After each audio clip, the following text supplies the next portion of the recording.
रात में सोते समय बहुत सावधान हो जाना चाहिए उपासक को। वैसे तो हर समय सावधान, पर सोते समय ऐसे सावधान होना चाहिए जैसे मृत्यु के समय योगी जन अपने सारे इंद्रियों को समेट लेते हैं और अपने स्वरूप में, अपने प्रीतम के स्वरूप में लगा देते हैं। तुम रोज शयन के समय ऐसा अनुभव करो, मैं नींद में जा रहा हूं या मृत्यु में जा रहा हूं, इसमें कोई फर्क नहीं पड़ता। पता नहीं आंख खुले कि ना खुले। कितने ऐसे हैं कि सोते ही रह गए। आप अब बेहोशी की हालत में जा रहे हैं, नींद में जा रहे हैं, तो एक समय रखो कि आप अपनी शैया पर इतने समय ही जाएंगे। एक नियत समय रखो। हमने देखा है साधुकों का एक समय होता है कि 10 बजे हमें लेट जाना है, सोना नहीं, लेट जाना है और लेटे हुए भगवत चिंतन करना। आप जब सो गए तो सो गए, नहीं सो गए तो उसमें हमें टेंशन नहीं लेना कि अभी नींद नहीं आई, 10:30 बज गए, 11 बज गए, ये नहीं। आंख मूंदी, मंत्राकार वृत्ति, तो बिना नींद की गोली के सो जाओगे। यह है ऐसा। भजन में मन लगाओ, सो जाओगे। जिनको नींद ना आती हो उनके लिए सही दवा है, आप नींद का चिंतन न करके प्रभु का चिंतन करने लगो। देख लेना आप कब सो गए पता नहीं चले। और अगर सौभाग्य से नींद ना आई तो नींद में जो इंद्रियों को पुष्टता मिलती है वो होता है संसार का विस्मरण। नींद में खास बात क्या होती है कि संसार का चिंतन छूट जाता है, फिर वो मस्त हो जाता है। उसमें जो ऊर्जा शक्ति वो जागृत होती। संसार के चिंतन से ऊर्जा शक्ति नष्ट होती, तो 4 घंटे 5 घंटे संसार के चिंतन से रहित पड़ा रहा सुषुप्ति में, तो उसे ऊर्जा शक्ति फिर आ गई। और अगर 4-5 घंटे आप प्रभु के चिंतन में रहे तो संसार का चिंतन छूटा, आनंद सिंधु का चिंतन हुआ। तो ये नहीं होगा कि आज रात्रि सोया नहीं तो बहुत टेंशन है, परेशानी, ऐसा नहीं होगा। भीष्म जी आज्ञा करते हैं रात्रौच कृष्णम। ये बहुत सावधानी की बात, प्रायः इस सावधानी में नहीं रहा जाता। बचपन से सदगुरुदेव भगवान ने यही शिक्षा दी थी, गुरु कृपा से ऐसे उपदेश मिले थे।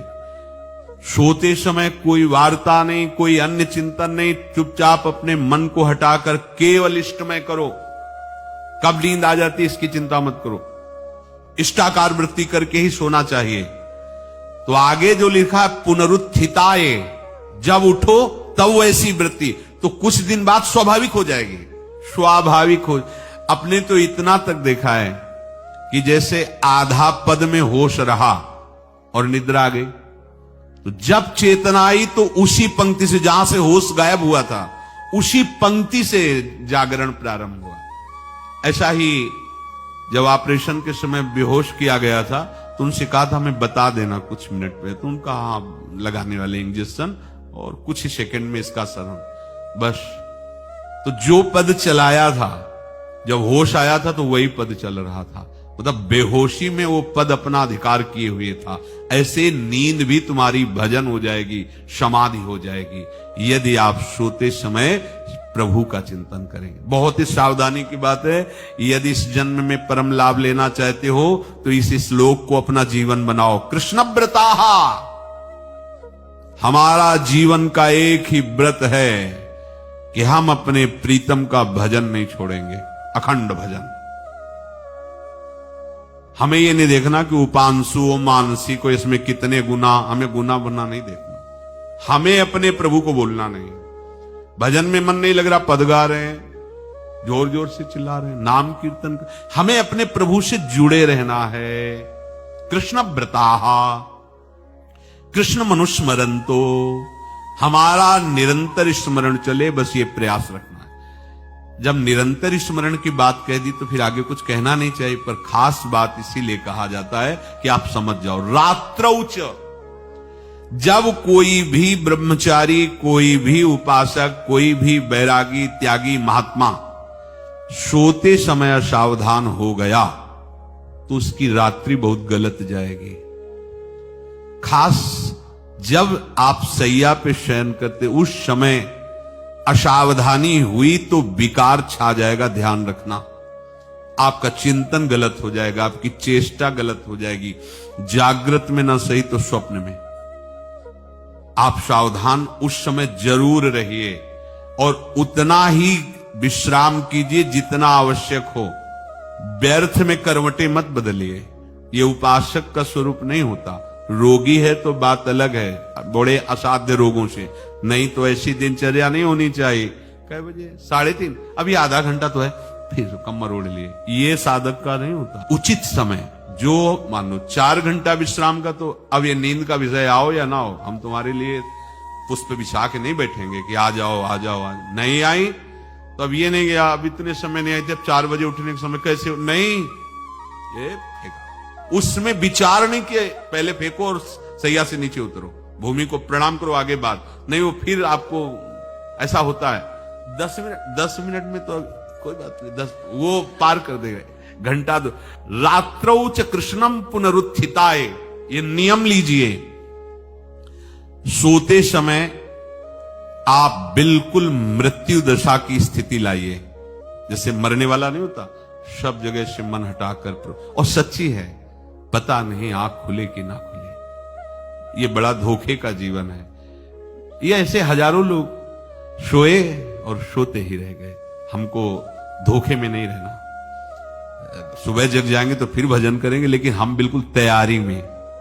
तो जब ये था कि किडनी कभी भी फेल हो सकती, तो हमें ज्ञान तो था नहीं ऐसा उस समय, तो हम रात्रि में जब शयन का समय, तो कपड़े कौन थे, कोई पैंट शर्ट थोड़ी थे, सब हटा चला, ऐसे रज लगाई, राधा वल्लभ जी को ऐसे बांधा, चरणामृत लिया, पूरी तैयारी में, क्योंकि पास कोई था नहीं।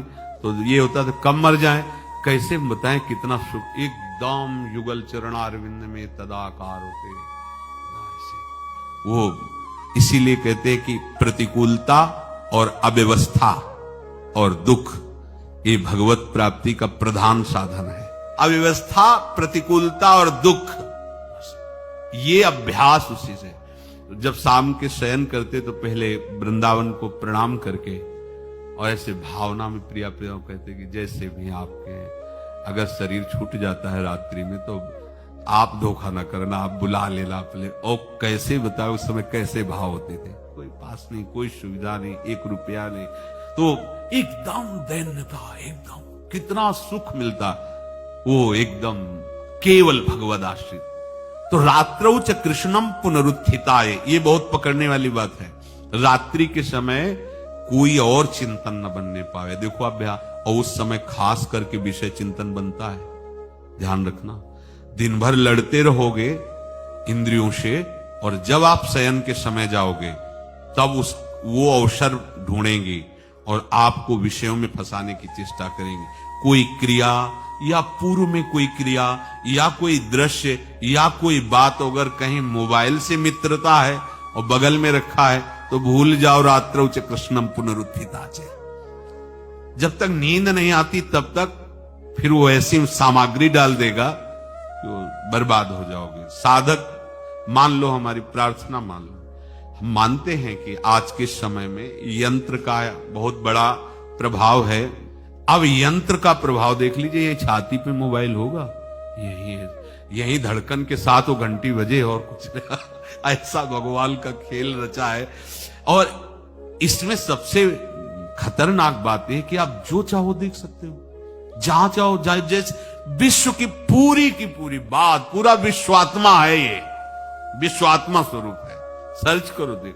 अब अगर साधक सावधान नहीं है तो समाज में तो ऐसे कट गया। अब एकांत में जब शयन के समय गया, उस समय मन आपको फंसाने की चेष्टा। प्रार्थना है, अगर आपके पास मोबाइल हो तो एक उसका समय रखो। अगर आपको ऐसा लगता है कि कोई परिस्थिति आ जाए, हम स्विच ऑफ किए हैं, तो एक और मोड कहते हैं, कोई फ्लाइट मोड दो, क्या मोड में लगा दो, सीधे मत रखो, मोड में लगा दूर रख दो। आप अपने चित्त को प्रभु में जोड़िए। रात्रि के समय मोबाइल का प्रयोग मत कीजिए। मान लीजिए रात्रौ च कृष्णम पुनरुत्थिताय, सुबह उठते ही आपको कुछ चिंतन नहीं करना। सबसे पहले उठते ही, यदि आपके अभ्यास में आ गया तो ऐसा ही होगा, नहीं तो आपको पहले सदगुरुदेव भगवान का प्रणाम नमस्कार और कुछ भक्तों का, और फिर नाम जप। भले 5 मिनट ही करो, अपने आराध्य देव का सुमिरन, फिर अपनी दिनचर्या करो।